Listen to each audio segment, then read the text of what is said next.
The biggest trend shaping the global economy over a period of time is the rise of Asia in general and China in particular, which changes the landscape in a way that hasn't been true for maybe 1,000 years. So it really is a remarkable change from the world in which I was brought up in, where the United States was the dominant economic power and Europe was closely aligned with the United States, and common values and common approaches toward markets. And now suddenly, it's really quite suddenly in my lifetime,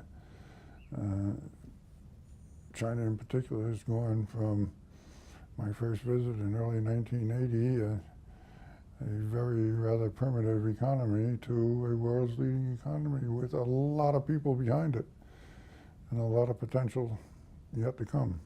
And everybody's got the numbers sort of on the tip of their tongue that the next number of years China will be bigger than the United States economically, and Asia will be bigger than North America and Europe combined, and all that kind of thing. Whether you really feel it in terms of what it means for the operation of the world economy, and particularly the management of the world economy, is another story, because it is different from the world in which we've all been brought up in. And in time scale of nations and economies, it's a matter of maybe 20 years at a generous estimate, really less than 20 years, before account has to be taken, frankly, of China and the rest of Asia. It was 20 years ago when I was coming to Asia too, because people were eager to learn how the economy operated and the financial system operated. They're not learners anymore, they're teachers.